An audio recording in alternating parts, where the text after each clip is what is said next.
Hello brilliants. अभी हम कर रहे हैं 7th क्लास के लिए ज्योग्राफी। चैप्टर नंबर 6 है natural vegetation and wild life.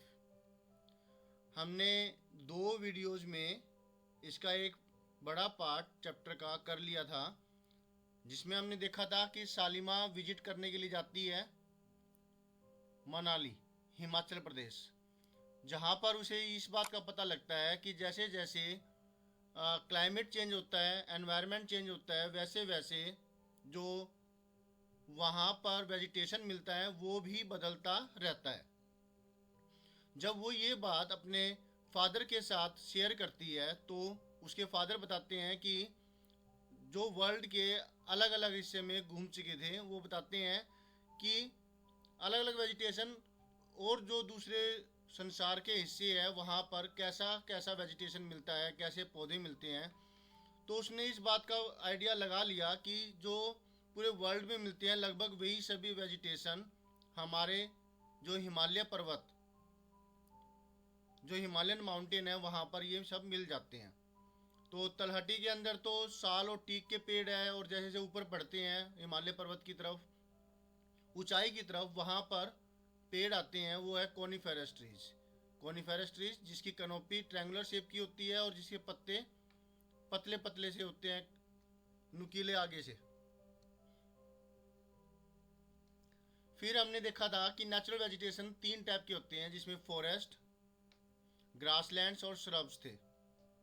और फॉरेस्ट का ये टॉपिक हमने ट्रॉपिकल एवरग्रीन फॉरेस्ट देखा था, जो कि पतझड़ की ऋतु जो अभी चल रही है, जैसे सितंबर अक्टूबर में स्टार्ट हो जाती है, तब ये कंजर्व करने के लिए अपने पानी को, क्योंकि ड्राई सीजन हो जाता है, पानी इतना नहीं होता, मॉइस्चर नहीं होता, और फिर सनलाइट है वो भी कम होती है, तो फोटोसिंथेसिस कम होती है, जिसकी वजह से ये अपनी एनर्जी को बचाने के लिए पत्ते जो है वो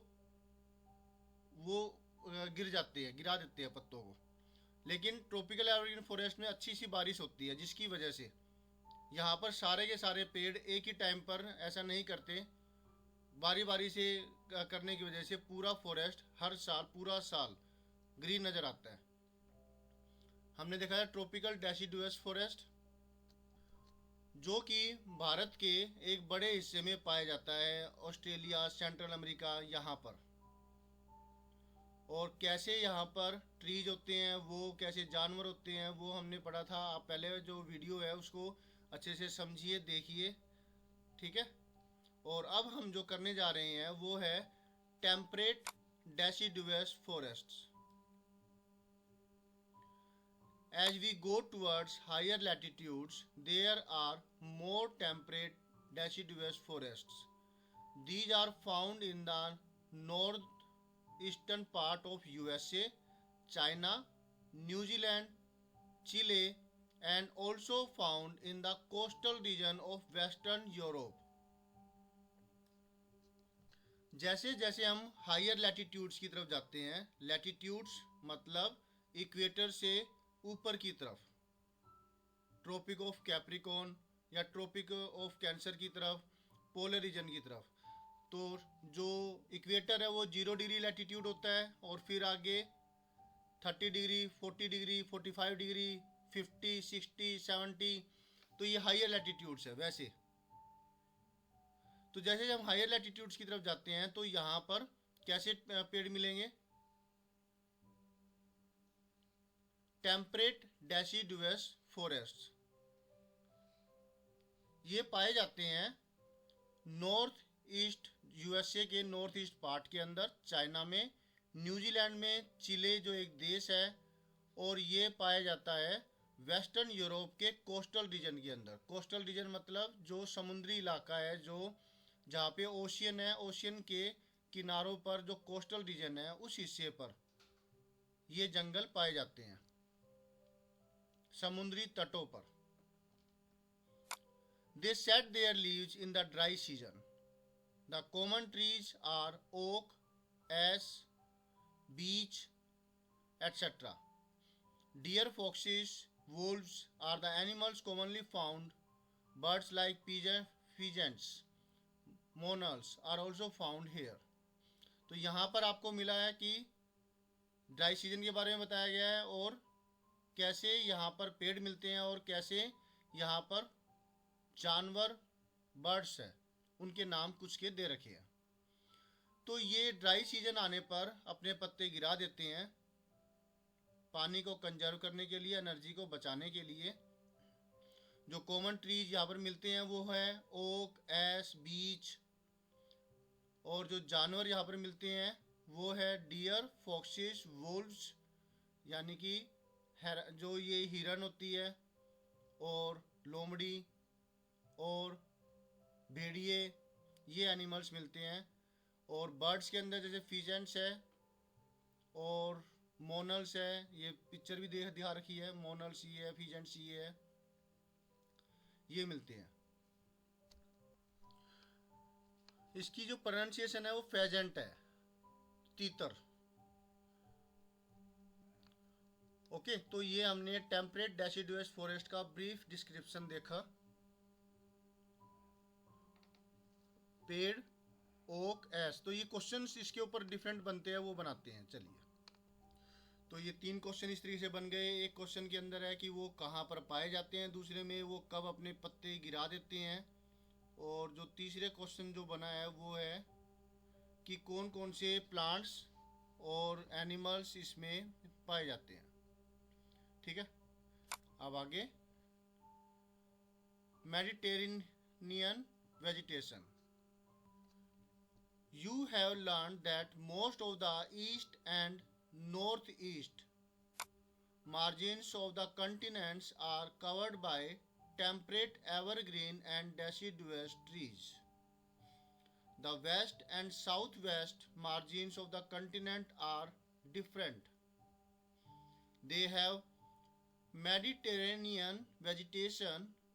It is mostly found in the areas around the Mediterranean Sea in Europe, Africa, Asia, hence the name. नाम के हिसाब से इसका नाम रखा गया है। मेडिटेरेनियन सी के आसपास मिलता है तो उसी हिसाब से इसका वेजिटेशन नाम दे दिया है, फॉरेस्ट नाम दे दिया। तो टोटल तो यहाँ पर ये चीज लिख रखी है कि ये कहाँ पर पाए जाते हैं, है ना।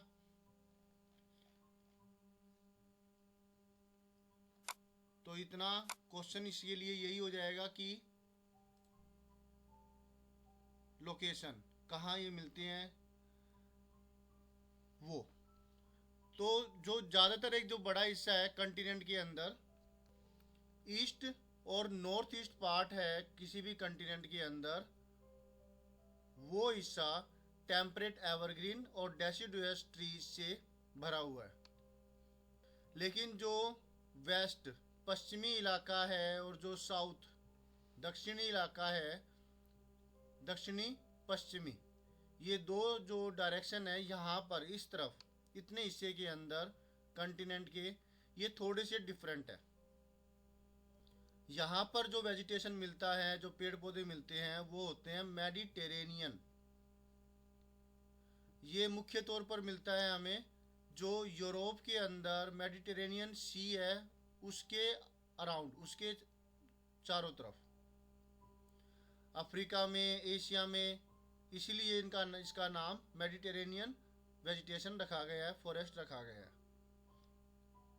और ये वेजिटेशन मेडिटेरेनियन रीजन से भी अलग से बाहर भी मिलता है, जहाँ कैलिफोर्निया यूएसए के अंदर, south west Africa, south western south America और साउथ वेस्ट ऑस्ट्रेलिया, यहाँ पर भी ये वेजिटेशन पाया जाता है। यहाँ पर और जो ये इंट्रो दिया हुआ है क्लाइमेट कैसा है वो, these regions are marked for hot dry summers and mild rainy winters. यहाँ का जो क्लाइमेट होता है वो कैसा होता है, गर्म और सूखी गर्मियाँ होती है, और जो विंटर्स होती है मिल्ड रेनी, यानी कि थोड़ी बहुत बारिश होती है विंटर के टाइम पे, और जो गर्मियाँ हैं बहुत सूखी होती है और गर्म होती है, राइट। यहाँ पर कैसे फ्रूट्स वेजिटेशन मिलती है? Citrus fruits such as oranges, figs, olives and grapes are commonly cultivated here because people have removed the natural vegetation in order to cultivate what they want to. There isn't much wildlife here. तो यहाँ पर जो खट्टे फल है जैसे कि संतरे, फिग्स, अंजीर होते हैं जो, ओलिव्स, जैतून, जो जैतून का तेल होता है वो वाला ओलिव, और अंगूर, ये मुख्य तौर पर यहाँ पर उगाए जाते हैं। और ये इसलिए उगाए जाते हैं क्योंकि लोगों ने क्या किया है कि यहाँ पर ज़्यादातर ज़मीनों को साफ कर करके कृषि योग्य यानी कि खेती बाड़ी करने के योग्य बना लिया है, और यहाँ पर ये चीज़ें ज़्यादातर ये उगाते हैं, राइट। यहाँ पर ज़्यादा वाइल्ड लाइफ नहीं है, ज़्यादा जानवर नहीं है, तो उसके बारे में कुछ डिस्क्रिप्शन नहीं दे रखा। तो इसमें 3 टुकड़े अगर हम करना चाहें तो एक टुकड़ा तो हो गया कि ये वाले पेड़, ये वाला वेजिटेशन कहाँ पर मिलता है और कौन कौन से यहाँ पर जानवर तो है नहीं, कौन कौन से यहाँ पर पेड़ या फिर कौन कौन से वेजिटेशन यहाँ पर मिलती है, ठीक है। और थर्ड, और कुछ ज़्यादा इसमें है नहीं, तो ये क्वेश्चन आप बना सकते हैं, ठीक है। मैं बना देता हूँ। तो ये अलग टुकड़े कर दिए कि कंटिनेंट के कौन से हिस्से के अंदर temperate evergreen and deciduous trees पाए जाते हैं, इस हिस्से के अंदर, ठीक है। और यहाँ क्वेश्चन है कि कौन से पार्ट के अंदर कंटिनेंट के मेडिटेरेनियन वेजिटेशन पाया जाता है, और इस हिस्से के अंदर कौन सी country, in which countries Mediterranean vegetation found. यहाँ पे कंट्रीज है, यहाँ पे कंटिनेंट के कौन से हिस्से के अंदर, इसका एक टुकड़ा ये भी है। फिर यहाँ पर जो टुकड़ा किया है, यहाँ का क्लाइमेट कैसा होता है जहाँ पे मेडिटेरेनियन वेजिटेशन पाया जाता है। फिर ये कौन से फ्रूट्स कल्टीवेट किए जाते हैं वो टुकड़ा कर दिया इसका। और यहाँ पर क्या ज़्यादा एनिमल्स पाए जाते हैं? नहीं। अब कुछ इन्फॉर्मेशन यहाँ पर भी है, do you know Mediterranean trees adapt themselves to dry summers with the help of their thick barks and wax-coated leaves, which help them reduce transpiration. तो ये अडेप्टेशन है मेडिटेरेनियन ट्रीज के अंदर की, जिसकी वजह से ये अपने आप को इस एनवायरनमेंट में अडेप्ट कर लेते हैं। क्वेश्चन यहाँ पे बनेगा, हाउ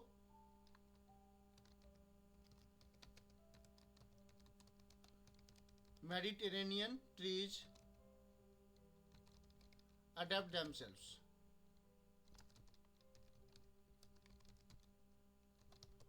in their environment.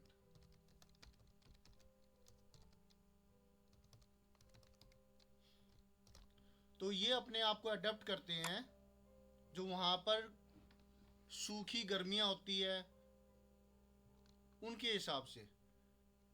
इनकी बॉडी के ऊपर, इनकी जो पार्ट होती है पौधों के ऊपर, एक बार्क, एक कवरिंग होती है जो कि मोटी होगी, और इसके ऊपर वैक्स, जो इसके जो पत्ते होते हैं वो, तने के ऊपर तो बार्क हो गई, छाल कहते हैं इसे, और जो पत्ते हैं पत्तों के ऊपर वैक्स की कोटिंग होती है, जिसकी मदद से ये अपने जो अंदर जो वाटर होता है उसकी प्रोटेक्शन कर लेते हैं, और वो ज़्यादा ट्रांसपिरेशन के थ्रू उड़ता नहीं है। ट्रांसपिरेशन यानी कि जो पत्तों पर से जो पानी होता है वो भाप बन करके उड़ता है, उसे ट्रांसपिरेशन कहते हैं। तो ये मोटी छाल होने की वजह से तने पर से पानी नहीं उड़ेगा, और जो पत्तों के ऊपर कवरिंग है वैक्स की, उसकी वजह से भी पानी जो है हवा में स्टोमेटा के थ्रू नहीं उड़ेगा।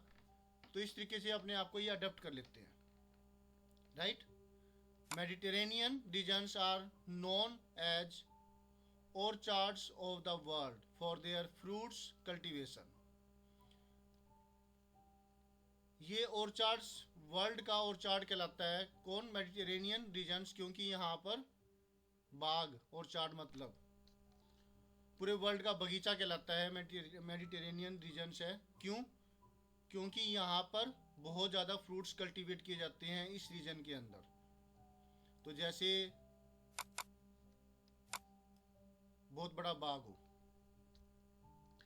तो इसके लिए ये क्वेश्चन बन गया कि what is Mediterranean regions called of the world, orchards of the world, पूरे संसार का बगीचा। अब आगे कोनिफेरस फॉरेस्ट्स, 1 2, बस ये 2 पेज रहते हैं और ये पूरा हो जाएगा। फिर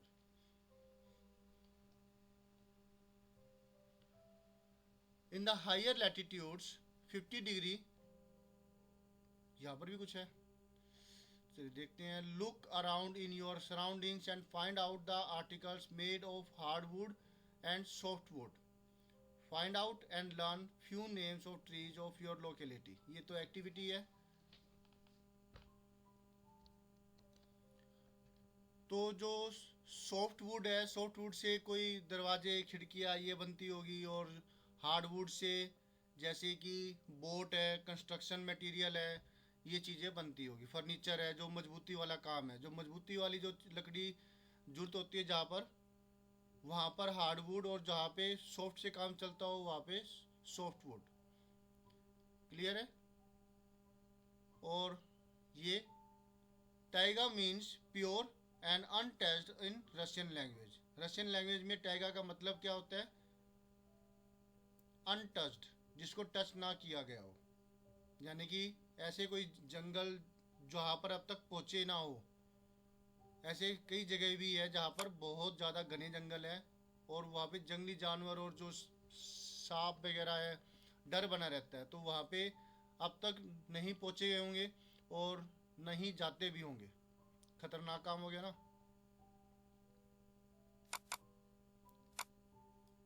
what is the mean of Tyga in Russian language? ये शायद से इस पैराग्राफ में कोनिफेरस वाले पार्ट में आएगा, तो देखेंगे क्या है वो। In the higher latitudes 50 degree 70 degree of northern hemisphere, the spectacular coniferous forests are found. These are also called as taiga. आगे ना taiga। तो जो ये एक लैटिट्यूड्स दे रखा है, लैटिट्यूड की डिग्री दे रखी है 50 डिग्री से लेकर के 70 डिग्री तक। जैसे इक्वेटर से दूसरी तरफ पहुंचे, जैसे ये हो गया अर्थ, और ये हो गया इक्वेटर। तो 50 डिग्री से 70 डिग्री आइडिया लगा लेते हैं। जैसे ये वाला पार्ट हो गया इस तरफ, और 70 तक यहाँ तक कर लेते हैं। नॉर्दर्न हेमिस्फीयर का क्या रखा है ना, तो नॉर्दर्न हेमिस्फीयर में तो यही है ना।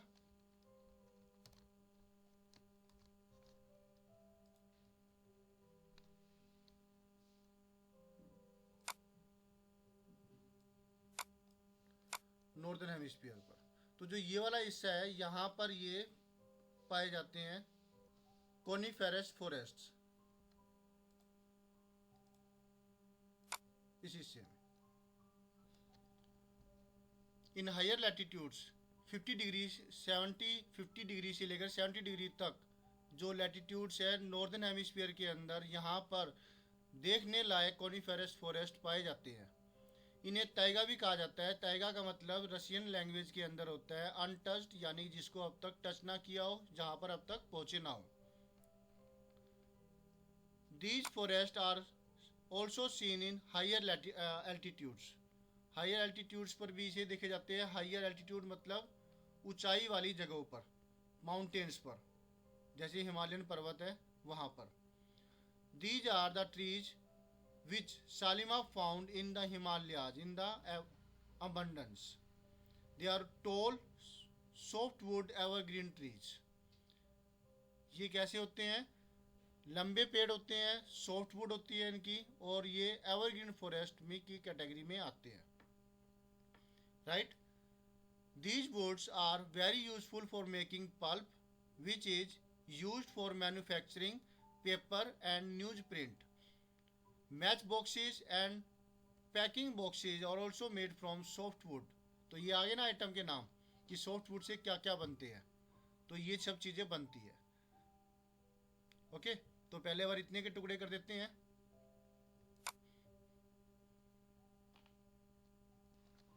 ये लोकेशन के लिए आ जाएगा। What is the location of coniferous forest?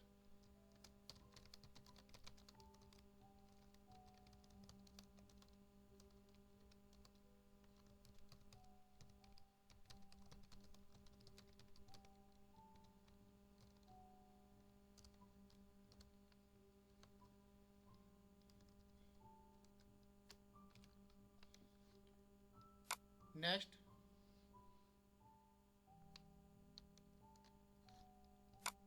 इसके लिए क्वेश्चन बना देते हैं।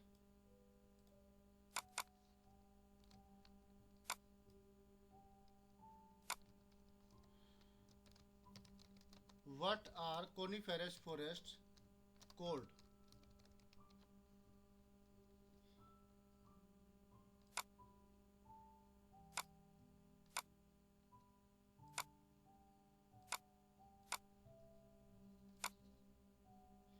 और ये क्वेश्चन पहले ही बना हुआ है, आंसर 6। व्हाट हम अपनी तरफ से बना लेते हैं क्वेश्चन इसका।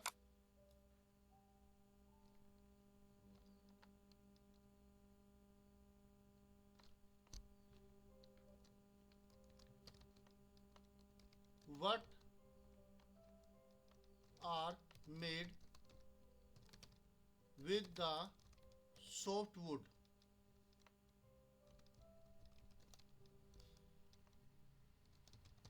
Found in coniferous forests.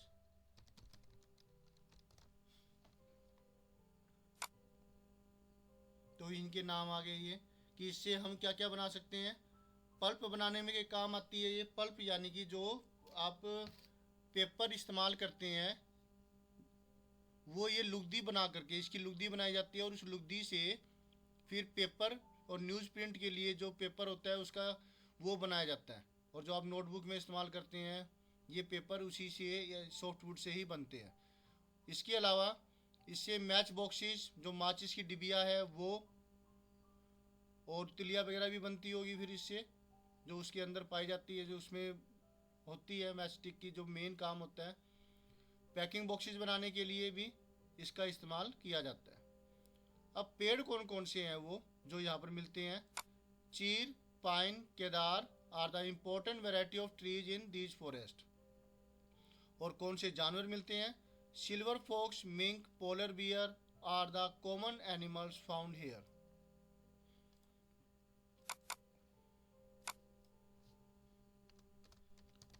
Write the name of trees and animals found in coniferous forest.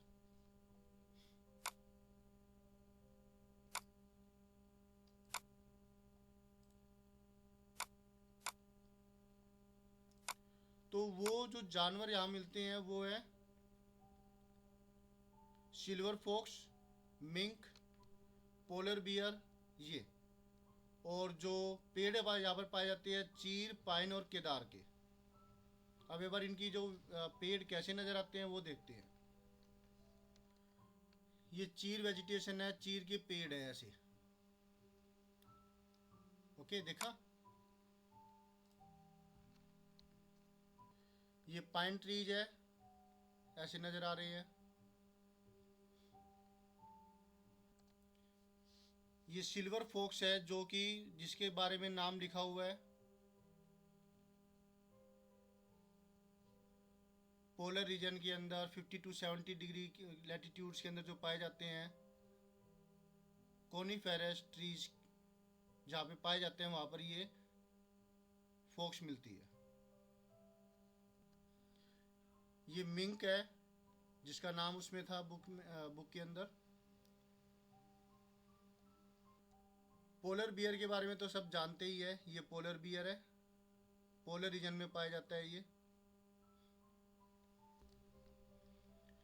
ये वेजिटेशन दिखा रखा है, कॉनिफेरस फॉरेस्ट, बर्फ चढ़ी हुई है इनके ऊपर। अब इसके बाद जो टॉपिक है ग्रासलैंड्स, और ये फिर ये चैप्टर कंप्लीट हो जाएगा, तो इसे करते हैं। Grasslands, tropical grasslands, these grow on either side of the equator and extend till the tropics. This vegetation grows in the areas of moderate to low amount of rainfall. जो tropical grasslands है ये equator से लेकर के tropics तक फैले हुए हैं, मतलब इक्वेटर के दोनों तरफ हैं और ट्रॉपिक्स तक ये ग्रासलैंड्स पाए जाते हैं।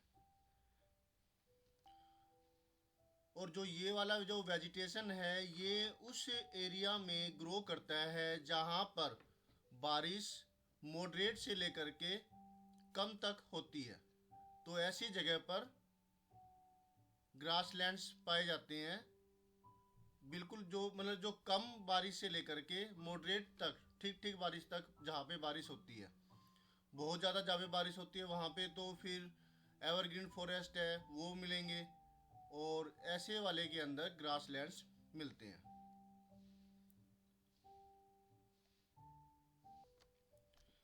They can grow very tall, about 3 to 4 meters in height. Savanna grasslands of Africa are of this type. Elephants, zebras, giraffes, deer, leopards are common in tropical grasslands. अब जो यहाँ पर घास उगती है वो 3 to 4 मीटर्स हाइट तक की होती है। कितनी ज़्यादा लंबी है, इतनी ऊंची ऊंची इतनी लंबी लंबी जो घासें हैं वो यहाँ उगती है। एग्जाम्पल दे रखा है अफ्रीका का सावना ग्रासलैंड्स। जो जानवर यहाँ पे मिलते हैं वो है elephants, zebras, giraffes, deer, leopards. ये तो यहाँ पर अगर हम कुछ क्वेश्चंस बनाएं तो वो क्या क्या होंगे? लोकेशन और टेम्परेचर, टेम्परेचर तो नहीं दे रखा, रेनफॉल दे रखा है, और कैसी घास उगती है वहाँ पर, कितनी हाइट की घास उगती है, एग्जाम्पल और जानवरों के नाम। तो इस तरीके से यहाँ पर 4 क्वेश्चन मैंने बनाए हैं कि उसकी लोकेशन क्या है, सेकेंड कैसी वहाँ पर बारिश होती है ट्रॉपिकल ग्रासलैंड्स के अंदर, नेक्स्ट वहाँ पर जो घास मिलती है उसकी हाइट क्या है, कितनी हाइट तक की घास मिलती है वहाँ पर, और फिर एग्जाम्पल क्या है, कोई एग्जाम्पल दीजिए जहाँ पे ट्रॉपिकल ग्रासलैंड्स मिलते हैं और कौन कौन से जानवर वहाँ पर पाए जाते हैं। ठीक है। Now temperate grasslands. Temperate grasslands, these are found in the mid latitudinal zones.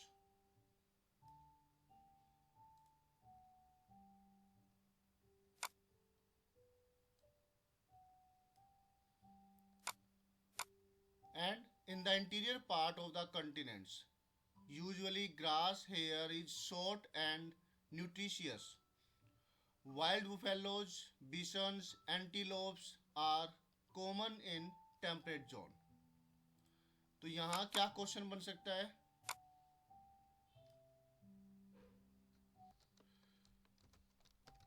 Where are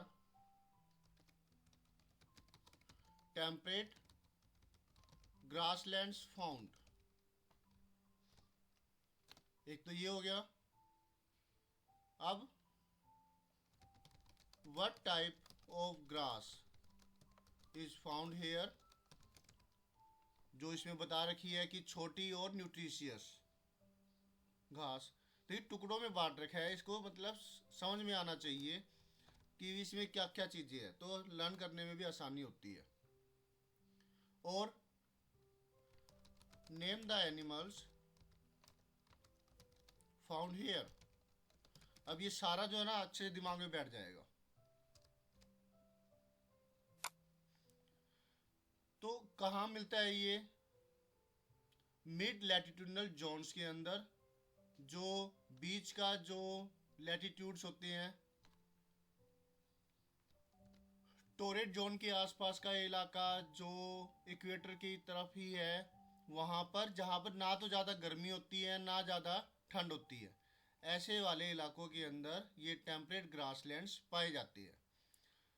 आमतौर पर जो यहाँ की घास होती है, घास है, वो छोटी और न्यूट्रिशियस होती है। और जो यहाँ पे जानवर पाए जाते हैं वो है बुफेलोज, बिसन्स, एंटीलोप्स, और ये इस तरह के जानवर वहाँ मिलते हैं।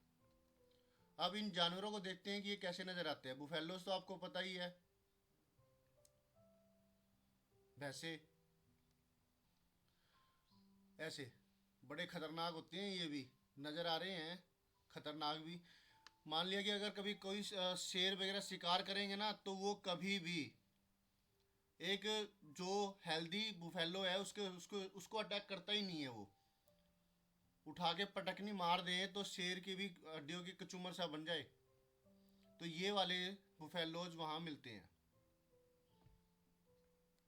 नेक्स्ट, बिसन्स।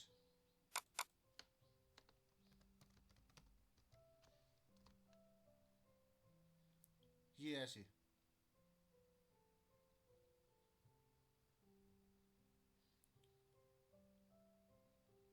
राइट, बुफेलो के जैसे ही नजर आ रही है, लेकिन थोड़े से अलग है, अलग ही शेप है इनकी चेहरे की। देखिए, एंटीलोप्स,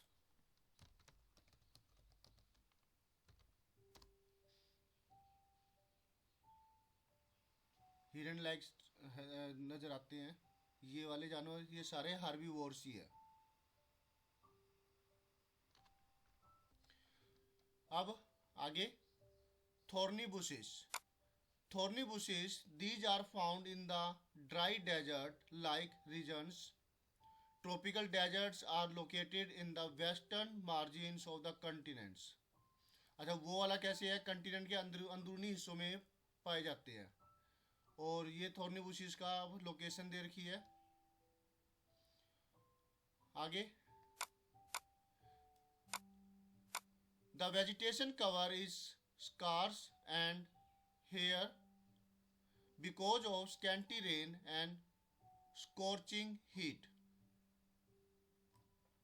पहले इतना देख लेते हैं। ये लोकेशन हो गई।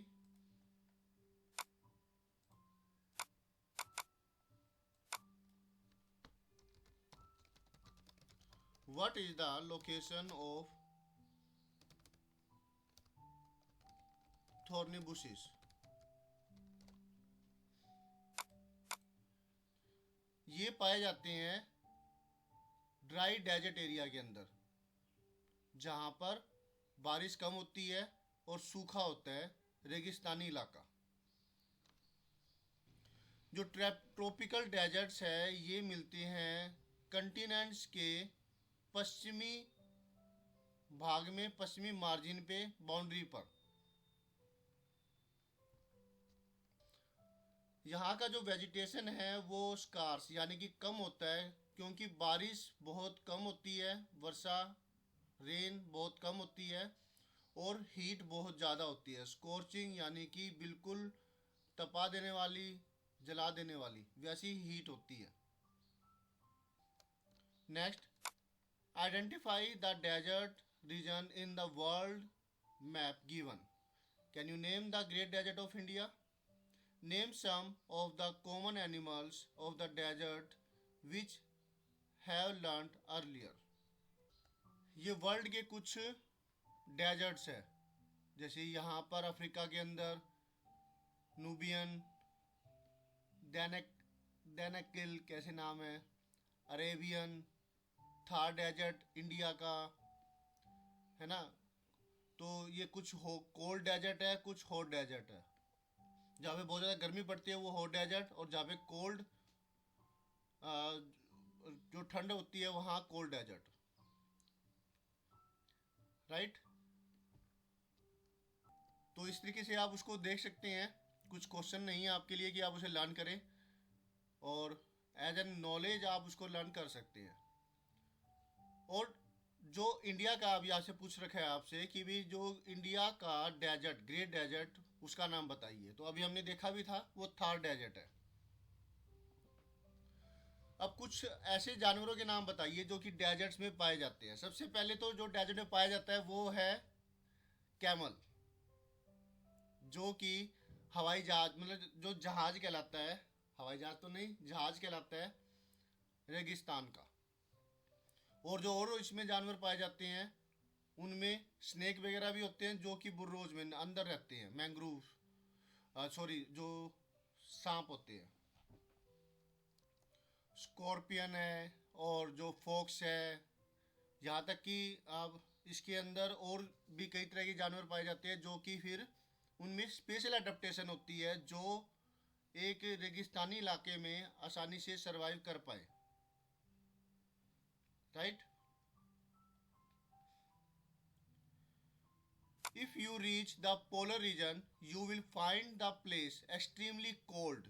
The growth of vegetation is very limited here. Only mosses, lichens, and very small shrubs are found here. It grows during the very short summers. This is called tundra type of vegetation. जब आप एक polar region की तरफ जाएंगे, equator से polar region की तरफ, जहाँ पे बहुत ज़्यादा ठंड होती है, बर्फ़ जमी हुई होती है, तो वहाँ पर आप देखेंगे बहुत ज़्यादा ठंड होती है और वेजिटेशन वहाँ पर लिमिटेड होता है, बहुत कम होता है। केवल जो वहाँ उगती है वो है मोसिस, लीचन्स, है ना, और कुछ और जो छोटी श्रब्स है वो वहाँ पाई जाती है। और ये वहाँ पर उस टाइम पर उगती है जब समर्स होती है, गर्मियाँ होती है, तो फोटोसिंथेसिस वो अच्छे से कर पाते हैं, सूरज उन्हें थोड़ा नज़र आता है, गर्मी होती है, तो तब वहाँ पर वो उग जाती है। This is called tundra type of vegetation, और ऐसी वेजिटेशन को तुंद्रा टाइप ऑफ वेजिटेशन कहते हैं। तो देखिए कितनी ठंडे इलाके के अंदर भी जानवर भी सरवाइव कर रहे हैं, पौधे भी सरवाइव कर रहे हैं, और हार नहीं मानते वो। तो आपको भी कभी हार नहीं माननी है। कितनी ज़्यादा अच्छी चीज़ है ना ये, कि भी लाइफ एग्जिस्ट करती है। थोड़ा सा मॉडिफाई करके इसको आप लिख सकते हैं आंसर के रूप में। बस यहाँ इस इतने एरिया के अंदर वेजिटेशन के बारे में है। Right a short note on vegetation found in polar region. Okay, अब this vegetation is found in the polar areas of Europe, Asia and North America. ये भी क्या हो जाएगा, कहाँ मिलती है।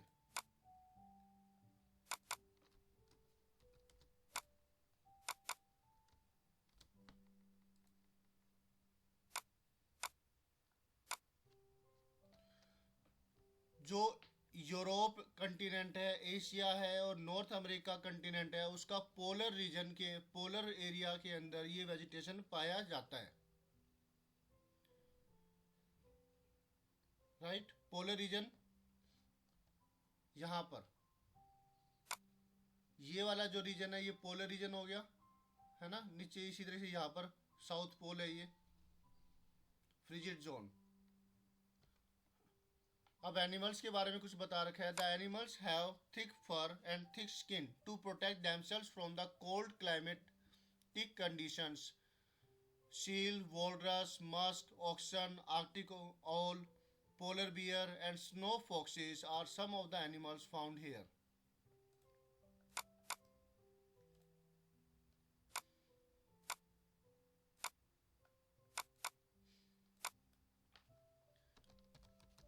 Name the animals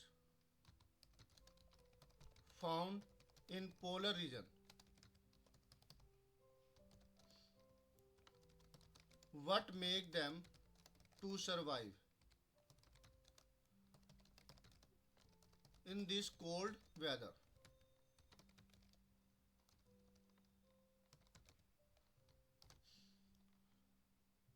तो ये कैसे सरवाइव कर पाते हैं? क्योंकि इनकी जो स्किन होती है ये बहुत मोटी होती है, मतलब इसकी स्किन के नीचे भी एक लेयर होती है मोटी, फैट की लेयर होती है, ब्लबर कहते हैं उसे। और इनके जो बाल है वो थिक होते हैं,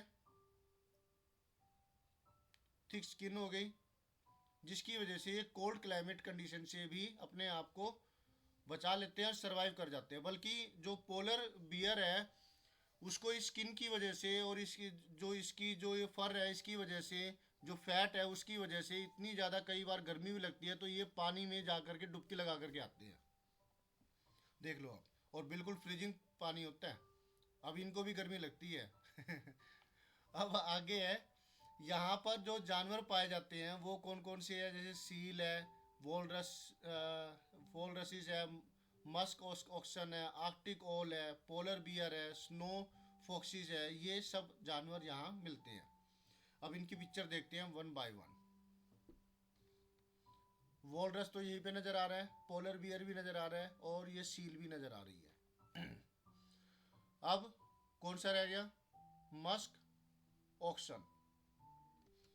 ये है मस्क ऑक्स।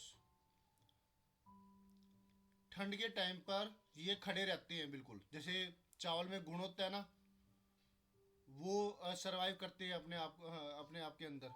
चावल में नहीं, जैसे जो चने होते हैं उसके अंदर, वैसे ही ये एक जगह झुंड में खड़े रहते हैं जब हाइबरनेशन का टाइम आता है। और जानवर तो हाइबरनेशन में चले जाते हैं, ये नहीं जाते, ये खड़े रहते हैं और लड़ते भी है।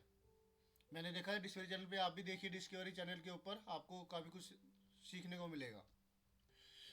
मैंने तो आर्कटिक ओल सर्च किया था और ये एक जानवर आया, ओल सा नज़र आ रहा है, ये आर्कटिक ओल यही होगा। अब ये है snow fox's, white colour. White colour इनका इसीलिए होता है कि ये अडेप्टेशन हो जाती है इनके अंदर, ताकि ये अगर शिकार करें तो शिकार भी अच्छे से हो जाए और छुपे रहें, दिखाई ना दे। और अगर कोई शिकारी इनको पकड़ रहा है तो ये भी छुपे रहें। ओके, अब आगे बढ़ते हैं। Salima's father showed her some photographs of thick forests. In some of the photographs, Salima observed that people were cutting trees and clearing the forests. Her father explained that local people wanted their land for agriculture and settlements, so they cleared up the forests. सालिमा के father ने सालिमा को कई photographs दिखाए जहां पर जिसके अंदर बहुत थिक फॉरेस्ट थे। कुछ फोटोग्राफ्स में सालिमा ने इस तरफ ध्यान दिया कि लोग वहां के पेड़ों की कटाई कर रहे हैं और फॉरेस्ट को साफ कर रहे हैं, क्लियर कर रहे हैं। उनके फादर ने उनको एक्सप्लेन किया कि जो यहाँ के जो लोकल लोग हैं वो उनको ज़मीन की ज़रूरत होती है खेती बाड़ी करने के लिए और सेटलमेंट के लिए, रहने के लिए, मकान बनाने के लिए, इसलिए वो इन फॉरेस्ट को क्लियर करते जा रहे हैं, क्लियर कर देते हैं। सालिमा started wondering, forests are cleared, then where will the wildlife go? Will the forest take its original shape again?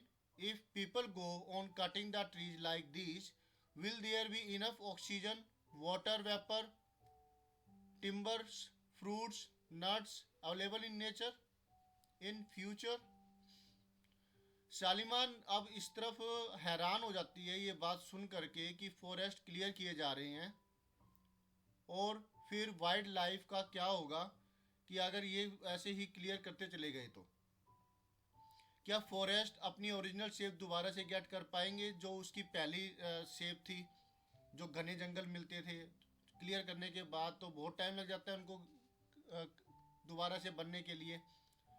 अगर लोग लगातार इसी तरह पेड़ों को काटते चले जाए तो क्या होगा ऑक्सीजन के लिए? क्या हमें इनफ ऑक्सीजन मिलती रहेगी? क्या हमें वाटर वेपर मिलेगा जिससे कि बारिश होती है, बादल बनते हैं? क्या हमें लकड़ियाँ मिलेगी? क्या हमें फ्रूट मिलेगा? क्या हमें नट मिलेंगे? क्या ये सब फ्यूचर में अवेलेबल हो पाएगा? तो चिंता का विषय तो है, इसलिए ही गवर्नमेंट जो है वो भी ध्यान दे रही है, और पूरे वर्ल्ड की जो एक ऑर्गेनाइजेशन है वो भी इस तरफ ध्यान दे रही है, ताकि ज़्यादा ये चीज़ें ना की जाए और इनको प्रिजर्व करके भी रखा जाता है जानवरों को, हर्ब्स श्रब्स को, एक लोकेशन, वहाँ पर फिर कोई भी वहाँ जा नहीं सकता है। और ऐसी एक्टिविटी तो बिल्कुल नहीं कर सकते कि पेड़ों को काटना, जानवरों को मारना। Do you agree with Salima? Hold a discussion with your friends about the depletion of our, ये क्या है, diversified flora and fauna. Suggest some measures to conserve them. क्या आप सालिमा से एग्री करते हैं? एक डिस्कशन कीजिए अपने दोस्तों के साथ कि जो डाइवर्सिटी है, जो इतने अलग अलग टाइप के फ्लोरा फोना जानवर पौधे मिलते हैं, ये डिप्लीशन होते चले जा रहे हैं, इसके बारे में आप बात कीजिए, सोचिए। सोचने से तो और भी बहुत कुछ होगा। तो आप भी कभी फ्यूचर में कभी ऐसी कोई एक्टिविटी आपके सामने होगी, आपको करनी होगी, तो आप नहीं करेंगे वो। और फिर कुछ ऐसे मेजर्स भी लेकर के आइए, कुछ ऐसी चीज़ें भी लेकर के आइए, कुछ ऐसा तरीका भी लेकर के आइए जिससे कि इनको कंजर्व किया जा सके। ओके स्टूडेंट्स, तो इस तरीके से हमने ये चैप्टर है वो कंप्लीट कर लिया। कॉन्ग्रेचुलेसन। और अलग अलग इसके जो पार्ट्स है, हमने इसके टुकड़े भी अच्छे से किए हैं। अब यहाँ पर लेफ्ट हैंड साइड में भी कुछ रहता है, उसको देखते हैं। Grasslands are known for different names in different regions. Grasslands को अलग अलग नामों से जाना जाता है, अलग अलग रीजन में होने की वजह से। जैसे ट्रॉपिकल ग्रासलैंड्स है, ये यहाँ पर मिलते हैं। East Africa savanna, Brazil campos, Venezuela ये लैनोज नाम है। नेक्स्ट है टेम्परेट ग्रासलैंड्स, इनके नाम है अर्जेंटीना के अंदर पैम्पस, नॉर्थ अमेरिका के अंदर प्रेरी, साउथ अफ्रीका के अंदर वेल्ड, एस जो सी एशिया, शायद से कोस्टल एशिया होगा ये, स्टिपी, और ऑस्ट्रेलिया के अंदर डाउन। तो ये तो काफ़ी इंपॉर्टेंट हुआ।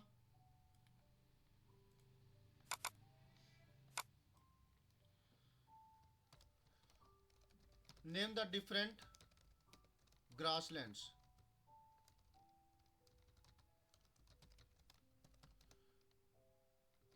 in the world। तो ये अलग अलग ग्रासलैंड्स है जिनको अलग अलग जगहों पर अलग अलग कहा जाता है, इसे आप अच्छे से लर्न कर लीजिएगा। Okay student, thank you for watching your on video. मिलते हैं नेक्स्ट वीडियो के अंदर किसी और एक चैप्टर के साथ। Always have a great time, bye.